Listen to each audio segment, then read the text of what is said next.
Tranche de couple, avec Max et Guillaume, notre vie, notre monde. saison 2.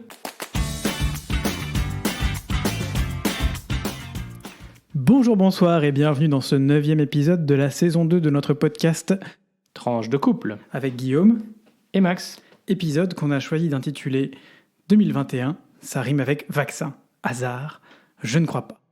On est comme d'habitude très heureux de vous retrouver et on espère que c'est la même chose de votre côté.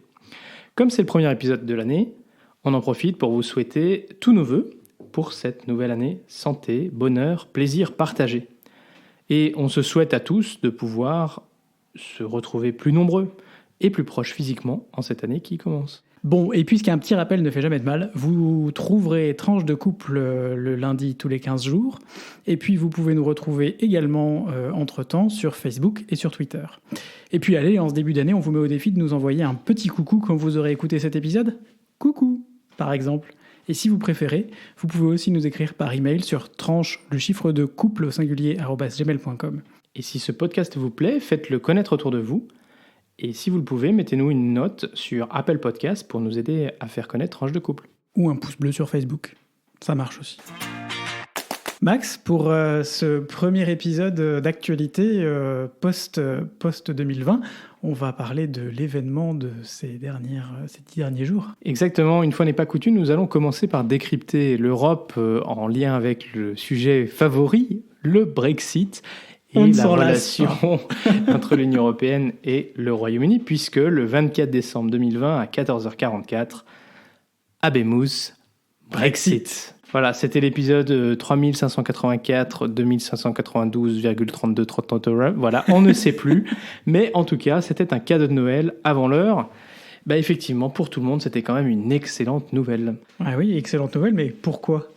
Alors, bonne nouvelle pour Boris Johnson, qui pouvait annoncer avoir lutté jusqu'au bout. Oh, surprise, on l'avait pas prévu, on l'avait pas vu venir ça.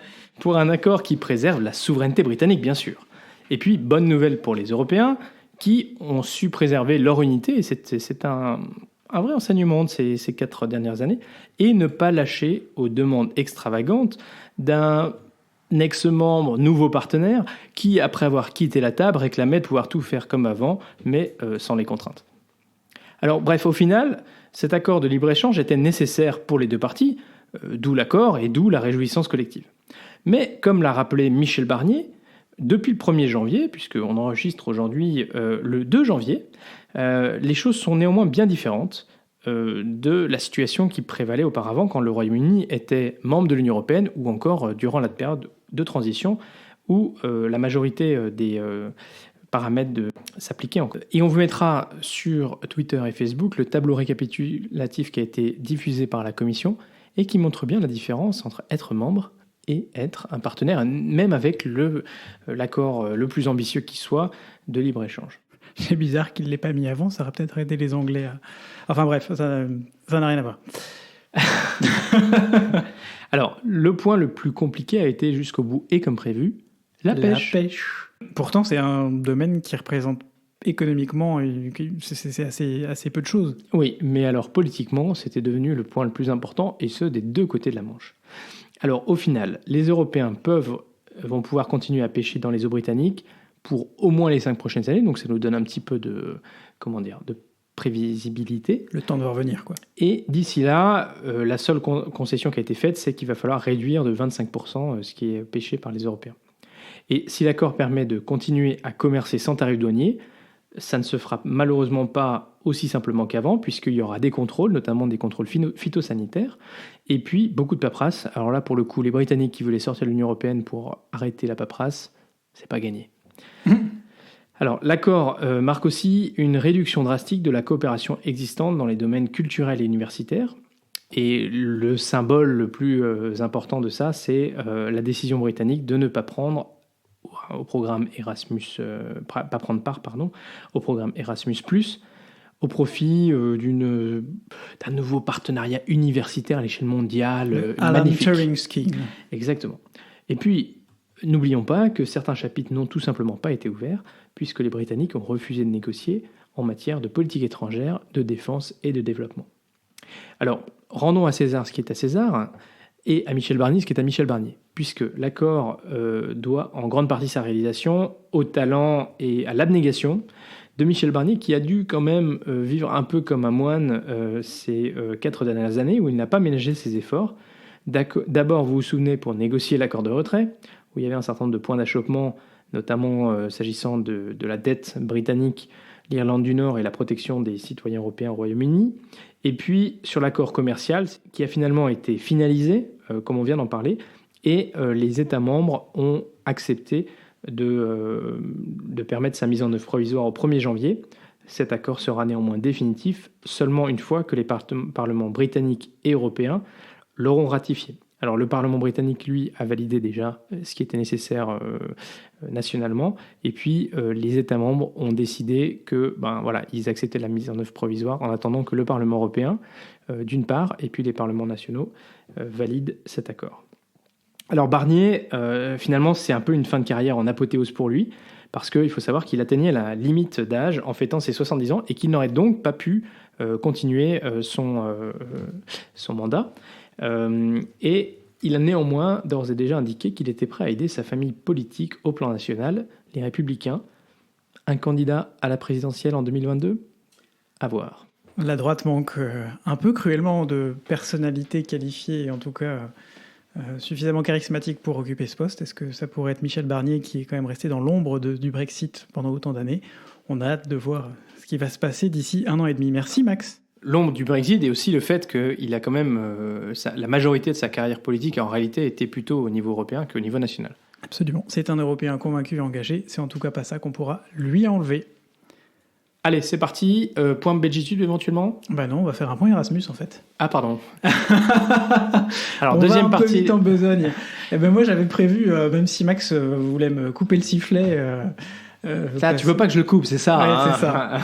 Non, on avait prévu justement de vous parler d'Erasmus pour plusieurs raisons, parce qu'on n'en a pas encore parlé, que c'est un beau projet européen, que c'est un peu un symbole de l'Union européenne, et puis parce que justement suite à la sortie du Royaume-Uni, du programme Erasmus, il y a un certain nombre de gens qui ont commencé à réagir sur ce programme en disant un peu tout et n'importe quoi. Ce qui m'a fait réagir au début, c'était un tweet d'un certain Pierre-Emmanuel Gobry, qui a tweeté le 26 décembre qu'Erasmus, comme symbole de l'Union européenne, c'est parfait. Un truc inconséquent et frivole qui ne bénéficie qu'aux enfants de bourgeois et qui pourrait parfaitement exister en forme équivalente sans l'Union européenne. De toute manière, ça m'a un petit peu mis hors de moi. J'ai un peu réagi sur Twitter, mais je confirme. De façon très ordonnée néanmoins pour un peu contrer cette impression que ça donne. Alors pour revenir rapidement sur Erasmus, pourquoi Erasmus ? Parce que Erasmus, c'est European Action Scheme for the Mobility of University Students, programme d'action européen pour la mobilité des étudiants universitaires. C'est un programme qui existe depuis 1987, qui aujourd'hui couvre 33 pays, bientôt plus que 32 du coup. 2982 établissements en font partie. Depuis 2014, en réalité, à la base, Erasmus, c'était un programme qui permettait aux étudiants d'échanger, de faire des séjours dans une université autre d'un autre pays membre, par exemple des étudiants français d'aller en Allemagne, en Espagne, en Italie, et vice-versa. Depuis 2014, c'est un programme un peu plus important, c'est ce qu'on appelle Erasmus+. Erasmus+, c'est un programme pour l'éducation, la formation, la jeunesse et le sport. C'est un programme qui est consacré à plusieurs secteurs d'activité, du coup, l'enseignement scolaire, l'enseignement supérieur, la formation professionnelle, l'éducation des adultes, la jeunesse, éducation non formelle, et le sport. Et ça, c'est via 3 actions clés principales et 2 actions secondaires.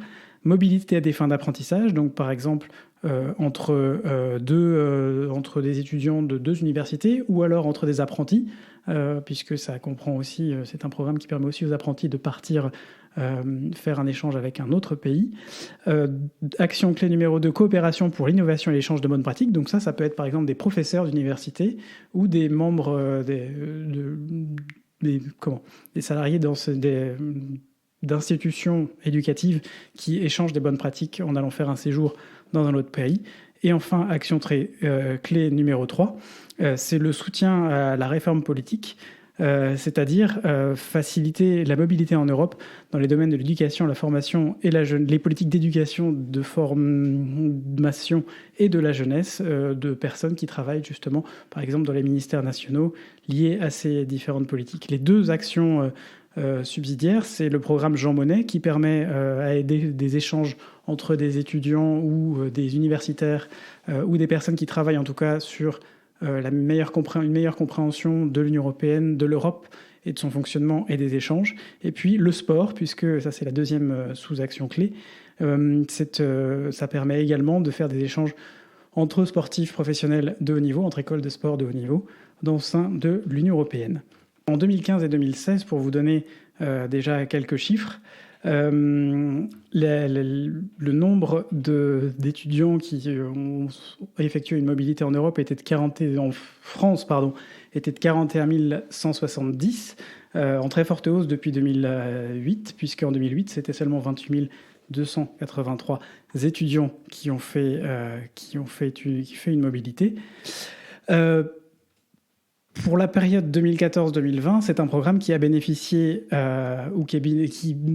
puisqu'il a été clos à la fin de l'année 2020, à 2 millions d'étudiants en tout, ou d'étudiants de l'enseignement supérieur, 650 000 apprentis, 800 000 enseignants, plus de 500 000 jeunes qui sont partis, notamment via des échanges de bénévolat, et touchant plus de 125 000 établissements. Ce qu'il faut savoir aussi, c'est que donc pour la nouvelle mouture entre 2021 et 2027 du programme Erasmus, la Commission européenne a augmenté très fortement l'enveloppe avec presque 26 milliards d'euros dédiés à ce programme Erasmus+. Ça montre quand même une volonté de faire progresser les échanges. Et alors, pour revenir à ce pourquoi j'ai voulu ce tweet qui m'a un petit peu mis hors de moi, c'était pour dire que quand on voit la difficulté pour un étudiant lambda à s'inscrire dans un échange hors Erasmus aujourd'hui, il y en a quelques-uns qui existent, notamment avec les États-Unis ou des universités sur d'autres continents. D'une part, pour les universités elles-mêmes, c'est extrêmement compliqué à mettre en place parce qu'il y a des questions juridiques, financières à mettre en place qui sont fort compliquées. Il faut savoir qu'Erasmus permet aux étudiants de partir aussi, ou aux bénéficiaires de partir avec une bourse qui est supposée couvrir leur voyage et une partie de leurs frais sur place. Alors ça couvre jamais les frais sur place. Si mes souvenirs sont bons, quand moi je suis parti en Erasmus, c'était 400 € par mois.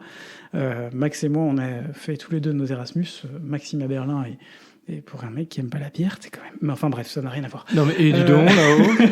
Et moi à Bologne, mais j'aime les pâtes, donc il n'y a pas de souci. Donc toujours est-il que pour vivre dans ces villes-là, c'était pas forcément suffisant en soi, mais ça permettait déjà de partir. Et le coût financier d'un tel projet hors Erasmus est assez important et demande aux étudiants de pouvoir mettre de côté suffisamment d'argent pour couvrir, admettons qu'ils partent 6 mois, et bien s'ils ne bénéficient pas d'Erasmus, ça fait 400 fois 6, 2600 € à sortir sur 6 mois en plus, à peu près, sans compter que c'est parfois le coût de la vie est parfois plus important. Il faut savoir que, d'autre part, 39% des étudiants Erasmus+ ont obtenu une bourse sur critères sociaux en 2019. On est donc assez loin des clichés sur la petite bourgeoisie, il me semble. En tout cas, c'est ce qui me semble ressortir. Et c'est pour beaucoup de ces étudiants la seule occasion financièrement tenable de faire une expérience indéniablement importante et enrichissante à l'étranger. Là où, en fait, la bourgeoisie, la vraie, on peut tout à fait envoyer ses enfants en échange sans souci dans des universités extrêmement coûteuses sans avoir besoin de la bourse Erasmus qui représente un petit peu une sorte d'argent de poche, quoi. Pour moi, en tout cas, c'était l'occasion d'un premier aperçu à moyen terme de la vie à l'étranger qui n'aurait pas eu lieu sans ce soutien financier. Et pour ma sœur, qui travaille dans l'agriculture, ça a été l'occasion aussi d'un premier stage en exploitation agricole au Pays de Galles.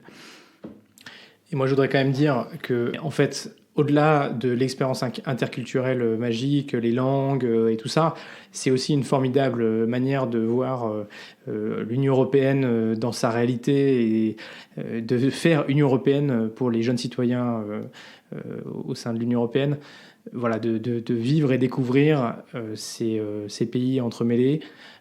Et je pense que voilà, ça explique peut-être pourquoi Boris Johnson n'a pas voulu garder ça et plutôt faire quelque chose un peu mondial et tout ça, parce que ça montrerait tellement aux jeunes Britanniques tout ce qui manque en n'étant pas au sein de l'Union européenne.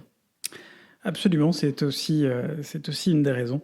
Et puis, alors moi je dis pas que l'expérience que moi j'ai vécue, que nous on a vécue, soit complètement représentative, mais en plus des chiffres qui existent et qui montrent quand même qu'on va au-delà de ce cliché, le nombre d'étudiants qui augmente, l'argent qui est proposé dans le programme qui augmente, Voilà, ça montre que c'est un programme important. Ambitieux. J'ajoute ambitieux et important. J'ajoute aussi que, à la suite de l'annonce du Royaume-Uni qu'ils allaient sortir du programme Erasmus+, l'Irlande a donc annoncé qu'ils allaient financer pour leurs collègues et néanmoins amis nord-irlandais continuent à financer ce programme Erasmus. Alors, pour certains, ils verront une manœuvre politique. On y voit aussi une manœuvre symbolique. Symbolique parce que les deux Irlandes sont a priori sur un chemin sont amenés les accords du proches. Vendredi Saint à être de plus en plus proches, à collaborer de façon de plus en plus étroite. Et donc le principe, ce n'est donc pas de l'ingérence, comme je l'ai pu le voir aussi sur Twitter, puisqu'il n'y a pas ici, l'Irlande ne s'intègre pas dans les affaires de l'Irlande du Nord, mais propose aux étudiants nord-irlandais, sur la base du volontariat, de s'inscrire pour une période de 6 mois à 1 an dans une université d'Irlande, de République d'Irlande, pour participer au programme Erasmus via l'Irlande. Merci Guillaume. Alors un petit point Belgitude, Guillaume, aujourd'hui ? Petit point Belgitude lié à Erasmus, justement. Puisque la Belgique ne fait jamais rien comme les autres, on connaît ce pays, on l'aime beaucoup, on l'aime d'amour, il faut savoir qu'il existe un Erasmus intra-national en Belgique. What ? Eh oui, il faut savoir que il est possible de faire une sorte d'Erasmus avec le même type de subvention entre les universités flamandes et les universités francophones. Non, mais il y a besoin d'un programme pour ça ?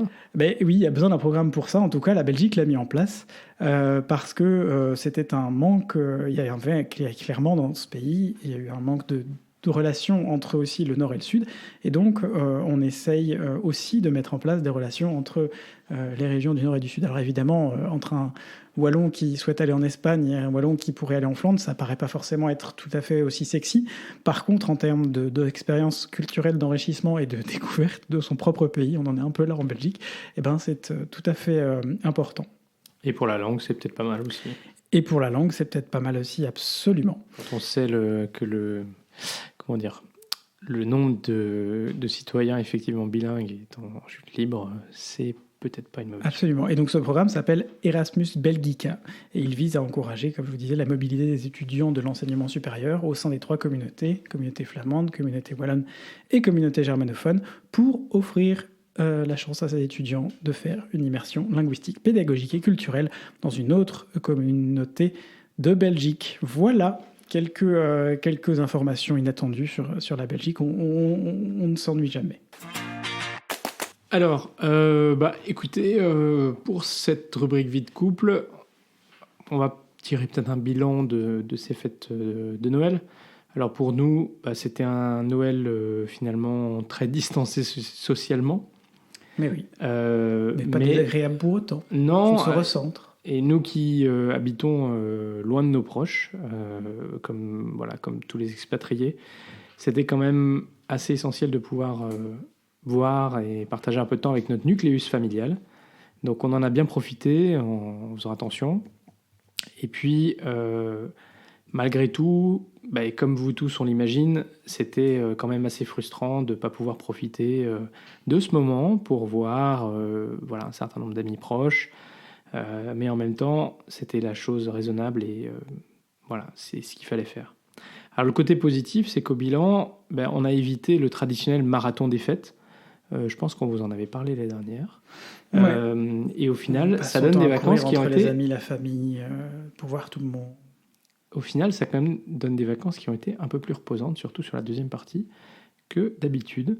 Donc à méditer.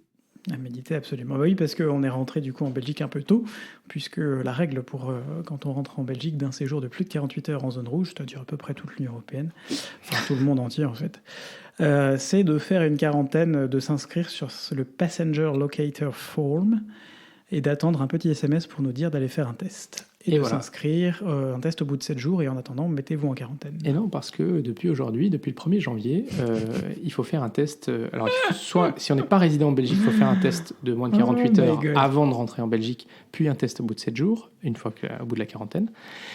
Et si on est résident belge, eh ben, il faut faire un test le premier jour et un test le 7e jour. Ça me fait un peu penser à Jean Quatremer, dont on vous a déjà parlé ici, qui râle beaucoup sur Twitter et qui là râlait justement. Non, il râle, Jean hier Quatremer. ou avant-hier sur une règle qu'il ne connaissait pas. Et en fait, c'est en disant que c'était absurde et que c'était pas comme ça. Et on lui a fait remarquer que depuis la veille, effectivement, les règles avaient changé. Après, il faut s'informer en permanence. On se rend compte qu'une fois de plus, dans cette période, on a besoin d'être informé, on a besoin de s'informer de ce qui se passe, puisque les règles changent tout le temps. Alors on pourra le reprocher en disant que c'est un peu n'importe quoi. En même temps, l'État s'adapte en fonction des choses qui se passent. Mais ce qu'on ne peut pas enlever à la Belgique, c'est que quand même, ils sont assez organisés avec leur formulaire à remplir. Quand on rentre en Belgique, c'est très clair que tout le monde doit remplir ce formulaire, avec un SMS qui vous dit précisément ce que vous devez faire, absolument. Un numéro pour s'enregistrer qui vous permet de faire le test, et puis la liaison avec l'application alors Corona Alert en Belgique, donc c'est l'équivalent de Tous Anti-Covid, qui vous permettra, 1, de recevoir le résultat de votre test, et 2, si jamais vous êtes positif, d'alerter du coup toutes les personnes qui ont été cas contact autour de vous. Donc c'est automatisé et vous pouvez prendre rendez-vous pour faire le test, donc vous n'avez pas besoin d'attendre.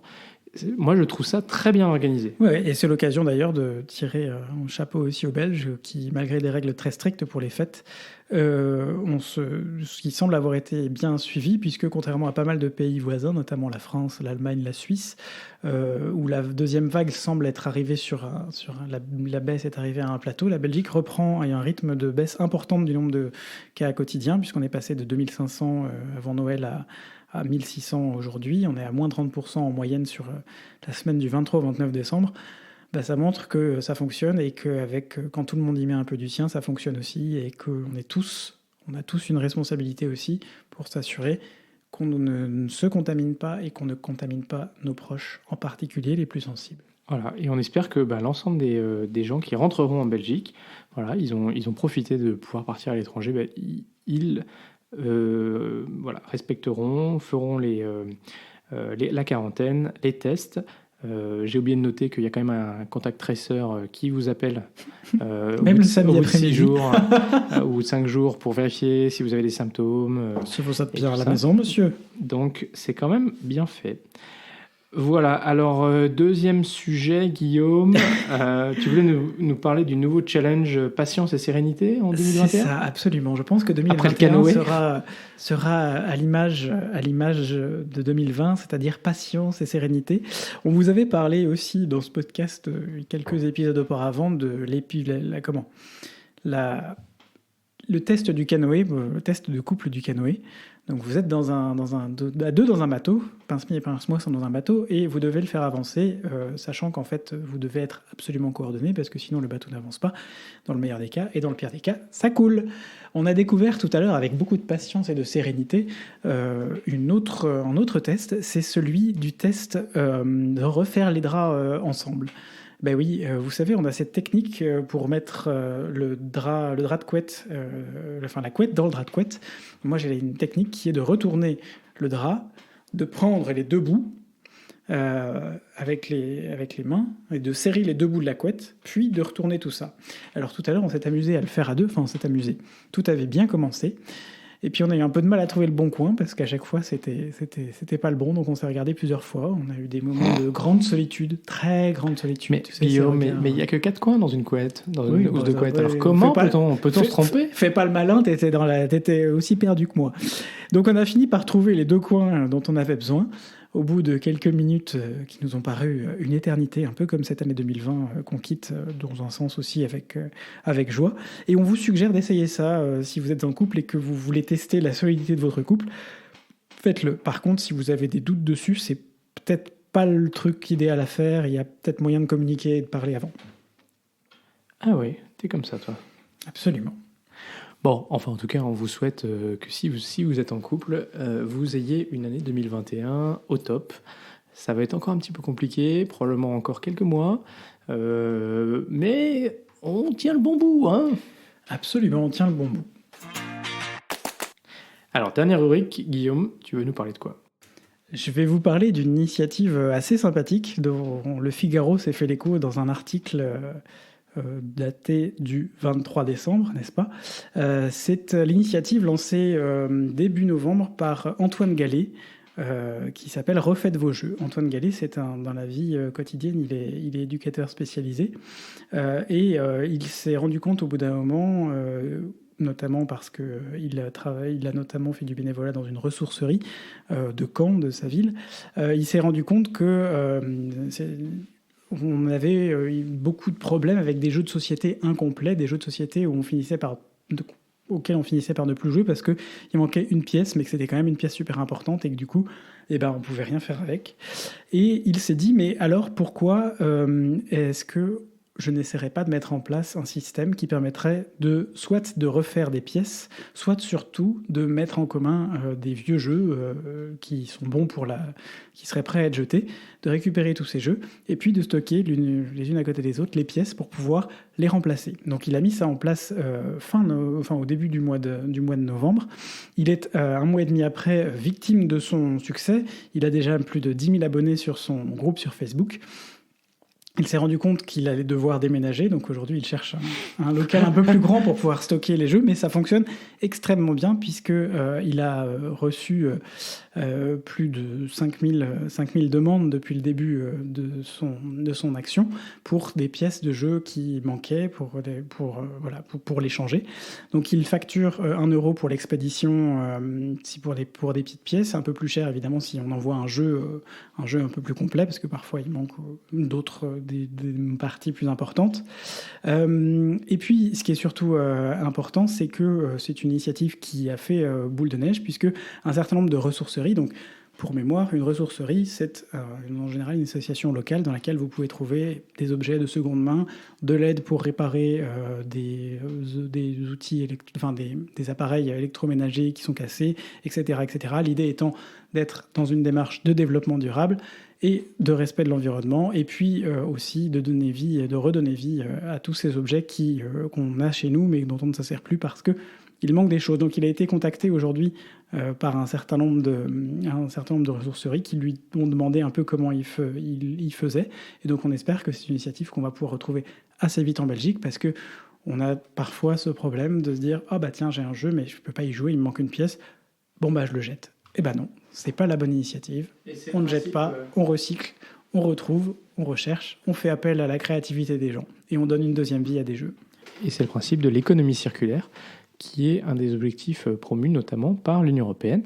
Et donc on espère aussi qu'on pourra contribuer à mettre cette économie circulaire en route, parce que c'est aussi un moyen de créer de la nouvelle ressource, de donner des jobs à des gens, et peut-être des projets d'insertion qui peuvent être assez chouettes aussi. Tout à fait. Et donc pour mémoire, ça s'appelle « Refaites vos jeux » et on vous mettra bien entendu sur Facebook et sur Twitter le lien vers l'article et vers la page Facebook d'Antoine Gallet. Voilà, c'est déjà la fin de ce premier épisode de l'année. Absolument, l'épisode numéro 9. Si ce podcast vous a plu, faites-le découvrir autour de vous. Et n'hésitez pas, on vous l'a dit au début, à mettre une note sur Apple Podcast ou un like sur YouTube. Et un pouce bleu sur Facebook. Ce podcast est diffusé le lundi tous les 15 jours. Alors, portez-vous bien d'ici au prochain épisode. Gros bisous, sortez masqués. Et à très vite pour de nouvelles tranches vitaminées.